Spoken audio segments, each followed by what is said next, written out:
Hello, good afternoon. My name is Persia. I'm the Director of Global Sales here at Aeras Aviation.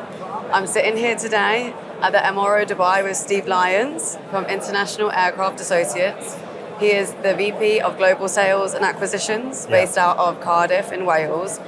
So Steve, thank you for joining me today. Thanks for the invite. Yeah, something different. Yeah, first time to do a podcast in aviation actually. So, have you done much filming before?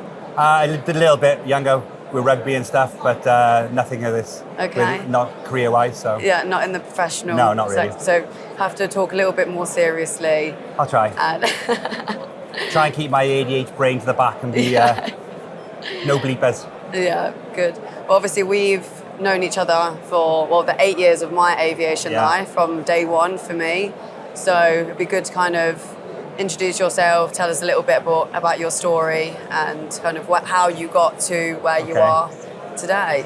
Well, left school, very few GCSEs, ADHD, slightly dyslexic. Yeah. Didn't want to be in a classroom, so I went the craft roof military fast jets, working on those for a few years.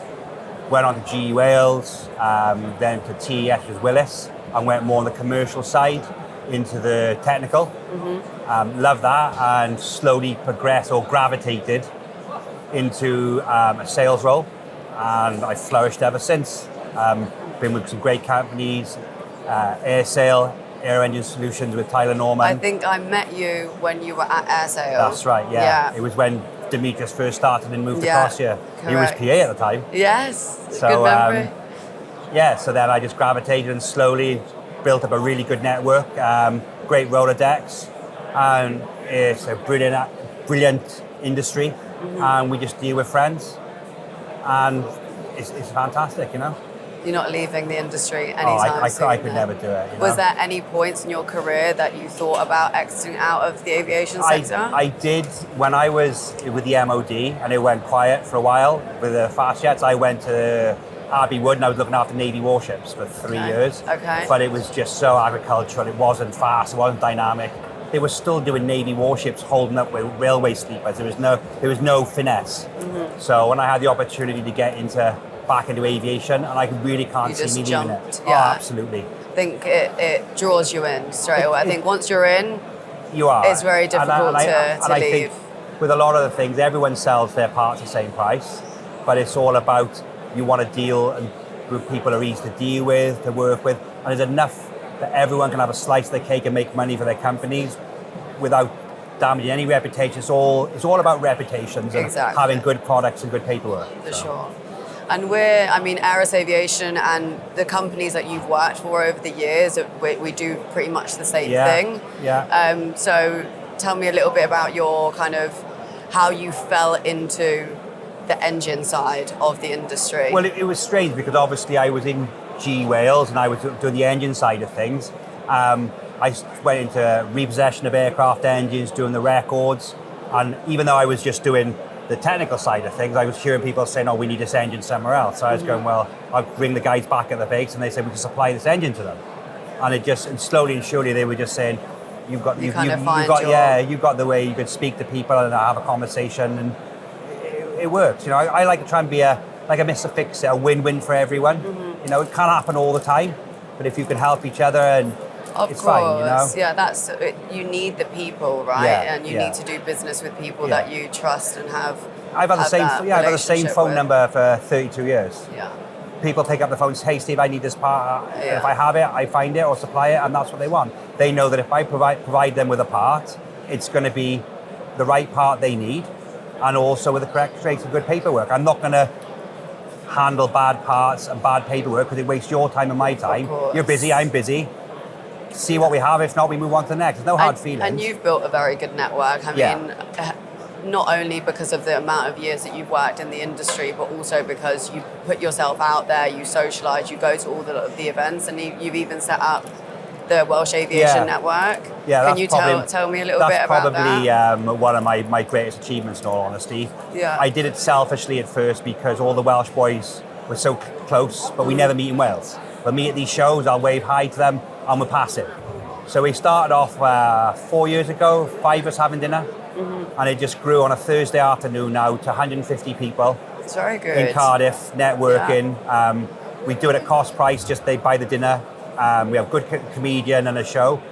And we make £20,000 per year for charity. There we And go. it goes there, and it's good, you know, it's nice. But There's then, a nice sense of community and to be a part of something. And then everybody gets everybody's business cards. Not like I get the business cards, everybody gets them. So it's a good networking event where you get to meet the people, and it works. So it is nice. And obviously, Aeras have always been one of the platinum sponsors from day one, which I'm grateful to you and Dimitrios for doing that. And it helps because it's going to underprivileged children in sport. So it's good to do something. It's nice to bring all the kind of Welsh aviation, literally the community together. It is, and obviously Cardiff's a really good night out. It's good atmosphere. Everyone loves it, and it sells out really quick. In Wales, there's a lot of colleges that are kind of encouraging young individuals to. Pontypridd, they're doing the university in aviation, and you've also got the Barry Technical College, which is, I think, that's part of the Cardiff wider area.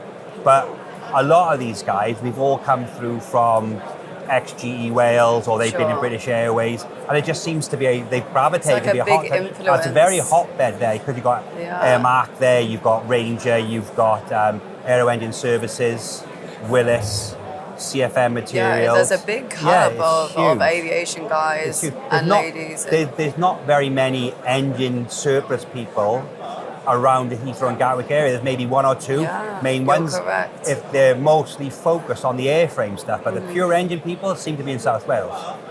So that's good. Well, you're in the right place then. Yeah, I've had opportunities to move abroad, Dubai, America. My wife's a home bird.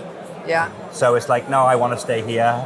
Had it been career limited, possibly, but at the end of the day, happy wife, happy life, Happy wife, happy life, you're exactly, right. and I love what I'm doing. So I'm with a really good company who support me, and that's all that matters, you know. Job satisfaction has got to be worth tens of thousands of pounds to my liking. Okay, so International Aircraft Associates. Yeah. I had actually worked with them prior to you joining as well, so I understand a little bit about the company.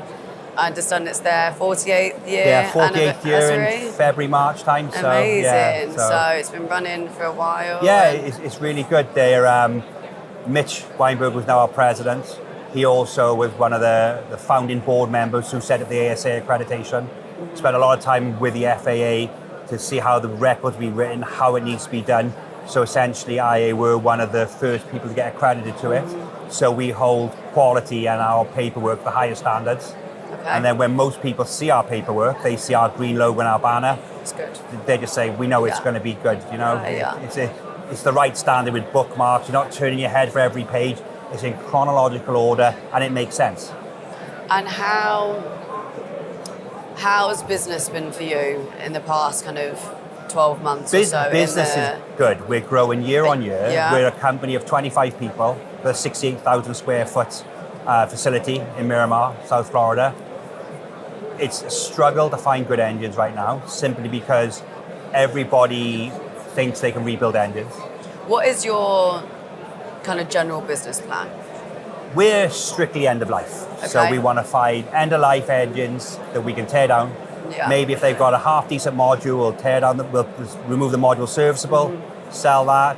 But we just want to tear down the engines and sell the parts, or overhaul the parts and sell them. Very simple. Very strong on consignment. We've got long-term consignments where people give us their second opinion material or out of scrap engines or BR engines, and we do well on that. Good. But we try to do what's best for the customer. So we don't want to make a massive profit off one deal. We'd rather make a little bit every single time and have repeat resistance. Yeah. But where an engine with like 5,000 cycles would be, you know, nobody would value it. Now people are thinking, well, we can rebuild these modules, or we can swap one from like a Frankenstein engine, and we can't put value on LLPs that low. Whereas somebody who's going to lease it, they can say, I can extract 2 years of lease out of this module, and it's just putting the prices beyond the teardown market. But that's thinking, obviously, kind of outside of the box a little bit as well. And would you say that you wear multiple hats in your role, or you try and maybe just give a little bit of advice into? We do, because we're not stuck on a train track where this is our model. We will, if somebody comes up with an idea, we're going to hybrid or tweak it to suit everyone. It's got to be, like I said, a win-win situation. So we try our best to do what we can do. 9 times out of 10 it works, but as long as the customer's happy and we can support the customer what they need, we can do. Well, you know what, Steve, it's been lovely speaking to you. Thank you, and Persia. getting to know a bit more. I knew a lot already, but it's good to do something like this, something different. Is it? But we have our event tomorrow Yeah, night. I'm really looking, me and Andrew are coming to that, we're really looking forward to it. You've been a consistent participant at all of our events, so I Yeah. need to repay the Well, look, favour. I don't know what we do. 3-4 million last year. It's growing year on year. I appreciate the business you give us. You know, and it's good to see how you guys are growing with your leasing portfolio and the team you've got growing. It's exciting. It's proud to see Demetrius going so well, and you guys to see how you started the PA and one you've got to do well. It's nice to see good people doing well. Thank you. Thank you, Persia.